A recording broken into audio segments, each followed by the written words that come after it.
director técnico de FECOBI, Fran, que nos va a poner, bueno, a dar una pequeña introducción del análisis de las necesidades y de las aspiraciones hacia nuevas formas de habitar. Como os decía y avanzaba, Fran es uno de los técnicos que está integrado en FECOBI y que que se forma en UDESCOP. Se forma a través del máster de Economía Social, desarrolla sus prácticas en FECOBI y allí que se queda, con lo cual, bueno, pues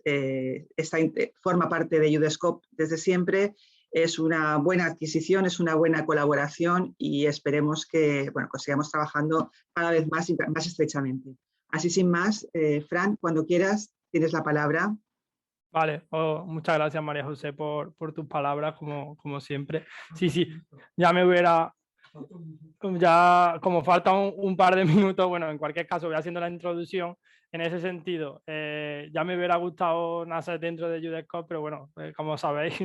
soy de otra tierra, pero soy muy buen acogido aquí en la Comunidad Valenciana y he podido desarrollar profesionalmente y espero tal. Un poco el papel que voy ya entro en el tema, aunque sea un poquito antes de tiempo, un par de minutos, pero después no hará falta por detrás. Y es que la idea un poco cuando la directora de este seminario y directora científica de este seminario, que es Gemma Fajardo, diseña un poco el programa de este seminario, entiende que lo ideal para un poco centrar y delimitar el objeto de estudio, hagamos una breve introducción pivotando sobre tres puntos específicamente. Por una parte, las necesidades, por otra parte, cómo esas necesidades llevan a una serie de personas a tener una serie de aspiraciones concretas, que son unas nuevas formas de habitar a través de cooperativas de vivienda en cesión en uso y en algunos casos incorporando una serie de servicios que les convierte en un auténtico proyecto de cohousing. Entonces, si me permitís, voy a compartir pantalla y si no me equivoco, estáis viendo la pantalla, me lo confirmáis alguna de las personas. ¿Estáis viendo la pantalla? Perfecto, perfecto. Perfecto, muchas gracias. Nada, pues comparto pantalla, entonces un poquito lo que yo voy a hacer en unos minutos, sin tampoco, además también sentándome en esta jornada con un montón de expertos y un montón de personas que llevan muchos años trabajando en este tema,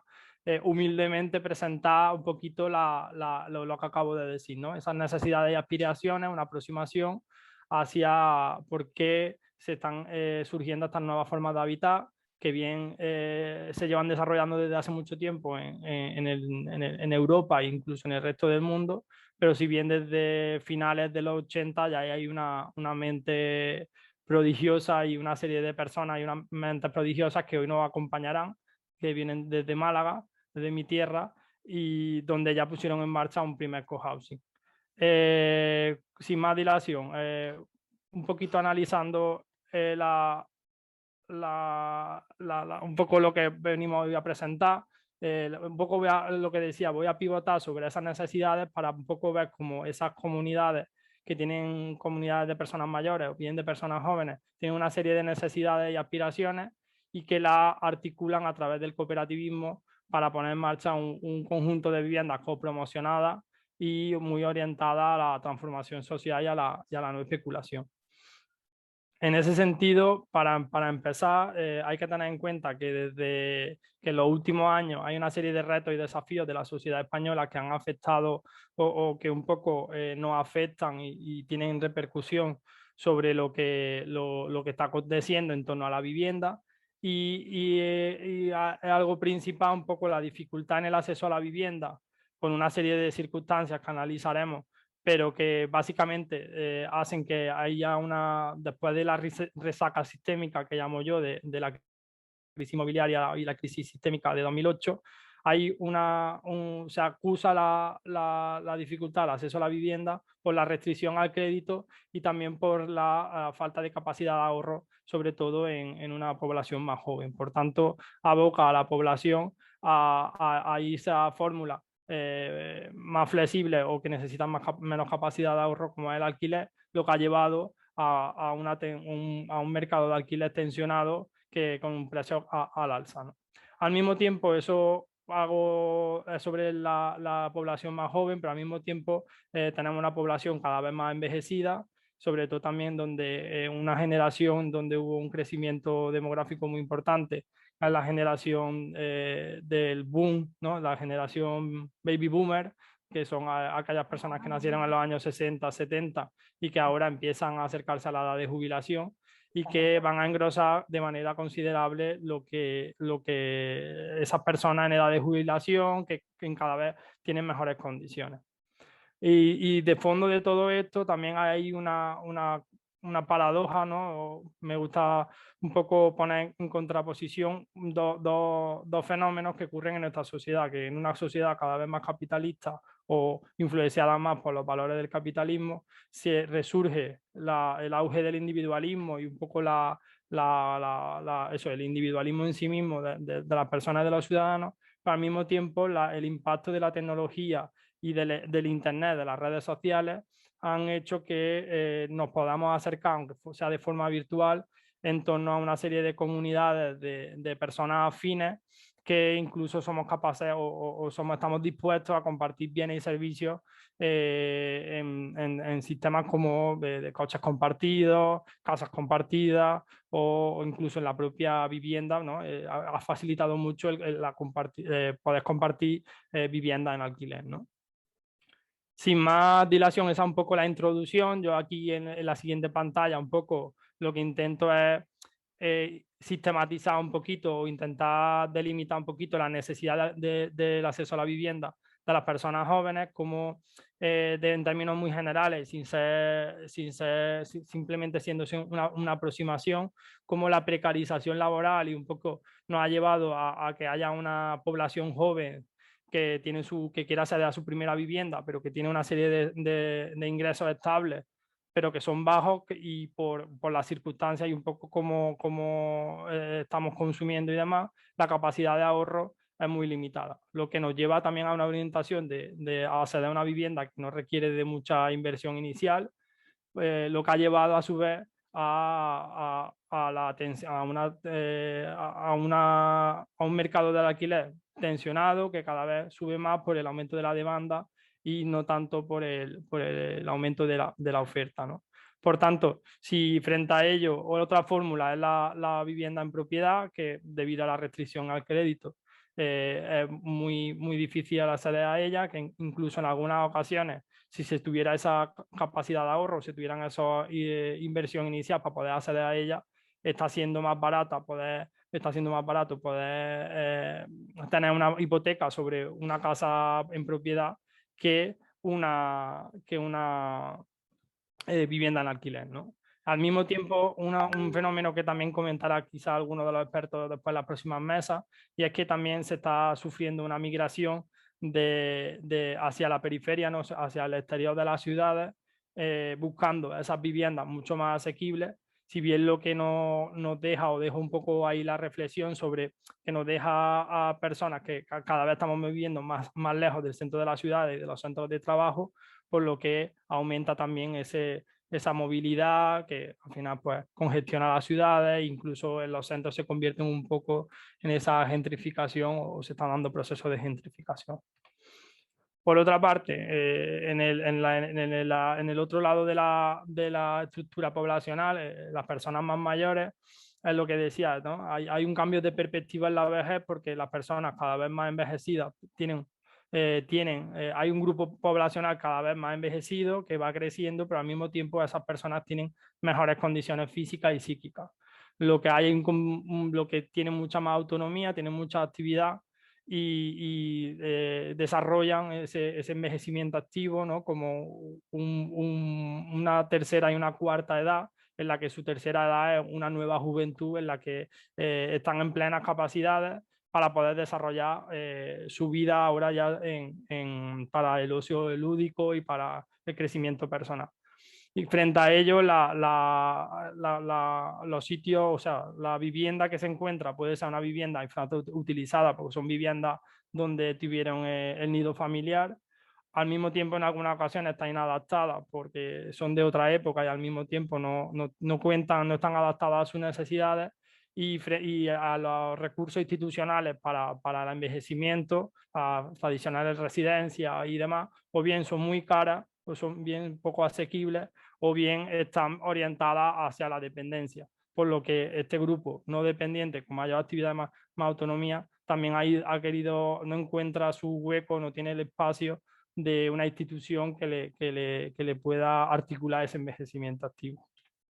Entonces, partiendo de esas necesidades de dos grupos poblacionales diferentes, en los últimos años en el Estado español se han ido desarrollando la agrupación de una serie de personas de diferentes características y edades en torno a esa vivienda cooperativa comunitaria, ¿no? Como una comunidad autogestionada que se provee de una serie de viviendas y una serie de espacios comunitarios para compartir y tener una comunidad de convivencia. Ya no es solo el acceso a una vivienda asequible, que también, sino también el generar una comunidad en torno a ella, ¿no? Y en algunas ocasiones, cuando es necesario, desarrollar una serie de servicios de interés comunitario, en algunas ocasiones simplemente complementaria a la vivienda y bastante comunes en cualquier otra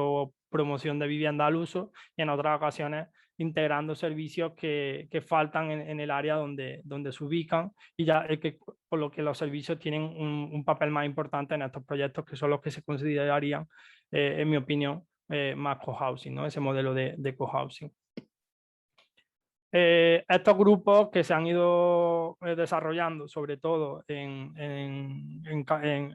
primer lugar en Andalucía y después se han ido desarrollando sobre todo en Cataluña, País Vasco, Madrid y la Comunidad Valenciana, aunque si bien ahora en estos momentos hay proyectos por todos los puntos geográficos del Estado español, tienen una serie de rasgos principales, ¿no? Que son, todos se crean a través de procesos participativos en los que la comunidad es la protagonista, y normalmente se suelen articular en torno a una cooperativa. Tienen un diseño orientado a esa comunidad y al entorno y abierto a su entorno. Suelen tener una estructura no jerarquizada y tomar las decisiones por consenso, y al mismo tiempo lo que al final se orientan siempre a desarrollar una vivienda adaptada y adaptable, con una serie de, sobre todo principalmente, con una serie de zonas comunes muy importantes para desarrollar esa vida en comunidad y para desarrollar esos servicios de interés cuando sea preciso, ¿no? Haciendo una cooperativa, al final destaca mucho la autogestión de ese tipo de proyectos, que suelen hacer desde la propia comunidad y no propulsados por una serie de agentes externos, aunque si bien la profesionalización de estos proyectos, el incorporar la ayuda de profesionales, ha sido un factor fundamental para poder seguir desarrollándose. Y la independencia económica de cada una de las unidades de convivencia. Finalmente, casi todas coinciden, y esto es algo que la literatura también lo apoya, y es que casi todas coinciden en la intención explícita de la no especulación al ser cooperativa, pero también del sin ánimo de lucro. Por tanto, analizada un poco las necesidades, las aspiraciones y un poco como esos grupos, por último, para delimitar el objeto de análisis de esta jornada, de este seminario, paso a explicar la herramienta principal que suelen utilizar, que es el cooperativismo. El cooperativismo como una herramienta de transformación social para resolver las necesidades de esta comunidad que decíamos, que quiere una vivienda comunitaria a través de una gestión en propiedad colectiva y gestión democrática. Desarrollan este tipo de cooperativas, ¿no? Si bien algunas de ellas son cooperativas de vivienda o cooperativas de personas usuarias de vivienda, al fin y al cabo lo que generan es esas empresas de propiedad colectiva y autogestionarias para proveerse de una serie de viviendas, espacios comunes y servicios en las mejores condiciones de calidad y precio, a través de la gestión democrática y en nuestro caso recomendada profesionalizada, ¿no? Y bajo unos parámetros de actuación que son los de la cooperativa, en el que se desarrolla esa vivienda eliminando intermediarios y por tanto a precio de coste,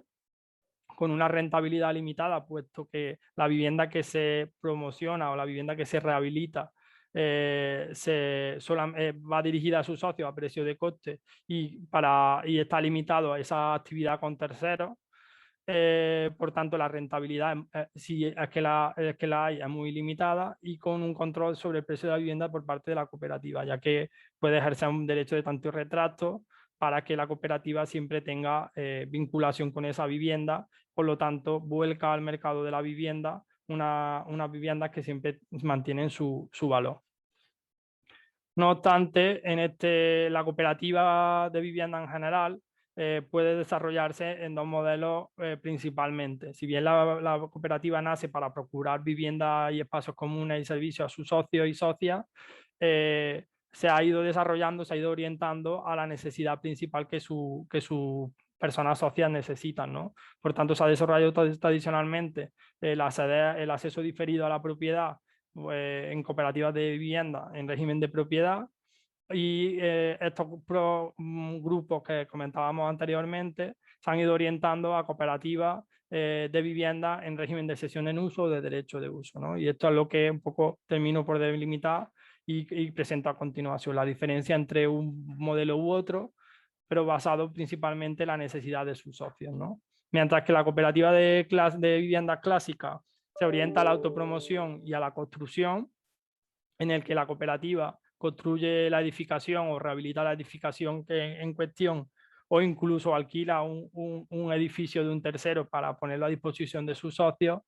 En este caso el alquiler no sería posible, eso sería en cesión en uso, perdón. Y la cooperativa al final adjudica las viviendas individuales a sus socios y socias que son de su disposición, y la cooperativa solo mantiene la propiedad de las zonas comunes, ¿no? Esto,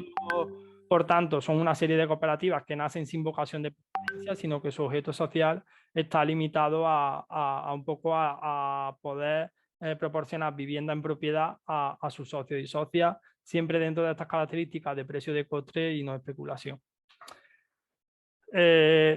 Frente a ello o en otro lugar está la cooperativa de vivienda en cesión de uso, ¿no? Y aquí primero aclarar que la cesión de uso se puede asociar a que la cooperativa accede a ese suelo, o bien un suelo privado o un suelo cedido en uso o en derecho de superficie por la administración. Si bien aquí estamos hablando de la relación del socio, la relación de la cooperativa y el socio mediante la vivienda. La cooperativa promociona y mantiene la propiedad del edificio completo, y al socio le adjudica o le cede un derecho de uso permanente, estable y flexible para toda la vida, ¿no? Por tanto, este tipo de cooperativas, ¿por qué encaja con el cohousing o esas comunidades de socios cooperativistas que quieren una vivienda en comunidad y demás? Porque es una cooperativa y un edificio que nace con vocación de permanencia, por lo que la cooperativa se puede albergar allí, y además permite la cooperativización de la comunidad o de los servicios que se puedan prestar. Como experiencia de referencia en este modelo encontramos dos experiencias concretas, muy concretas, que es el modelo Andel de Dinamarca, que después dio lugar a ese modelo diseñado por unos arquitectos y arquitectas estadounidenses en torno al modelo de cohousing, y también el modelo uruguayo de la Federación de Cooperativas de Vivienda Uruguaya, en el que se cede suelo de la administración para poder construir viviendas asequibles. Entonces, si bien el modelo de cesión en uso y cohousing se está basando principalmente en estos dos modelos. Para ello, yo creo que lo más interesante, lo que podemos hacer es poder presentar, yo creo que delimitado un poco el objeto, la directora de este seminario, Gemma Fajardo, decía, podemos incorporar una serie de experiencias principales o que ya tienen un cierto recorrido para poder analizar bien y ver cómo nos cuenten cómo lo están haciendo, que es lo más interesante. Ya me callo yo, y para eso tendremos después lo presentarán, pero a Residencia de Santa Clara o otros proyectos de referencia como Travensol y demás, que hoy no nos acompañarán, pero si bien nos han acompañado en otras ocasiones. Aquí por eso habrá dos modelos, ¿no? Ese modelo de cooperativa de vivienda en cesión en uso, con una serie de servicios y una serie de comunidad, donde la comunidad tiene un papel muy importante, básicamente porque la comunidad tiene una implicación en el proyecto y demás, orientado a esos servicios, que sería un cohousing senior o cohousing intergeneracional, y frente a ello había otro tipo de cooperativas que tienen una comunidad detrás, si bien el papel de la comunidad o el papel de los servicios, mejor dicho, es mucho menor por las características del grupo, ¿no? Y nada, pues aquí finalizo mi presentación con el proyecto de un cohousing valenciano que se ubica en la provincia de Alicante, que es Agora Cohousing, que tiene un suelo cedido por esta Generalitat, por la Consellería de Vivienda a través de su entidad valenciana de suelo y vivienda, el EVA, y que, bueno, esperamos que pronto pueda comenzar la obra y demás. Sin más, termino con esta presentación. Aquí doy un poco un vistazo de los principales retos que este tipo de formas de hábitat tiene, y si bien es el acceso al suelo, a la financiación, a la profesionalización de esos grupos, a la difusión y visibilidad, y un poco al desarrollar esa cultura comunitaria. Por tanto, hoy el panel de expertos y el panel de representantes políticos veremos avances, retos y desafíos en torno a esa problemática. Dejo de compartir pantalla. Muchísimas gracias, Fran. Te agradezco muchísimo. Yo creo que ha sido la claridad expositiva, como siempre, nos ha situado muy bien. Y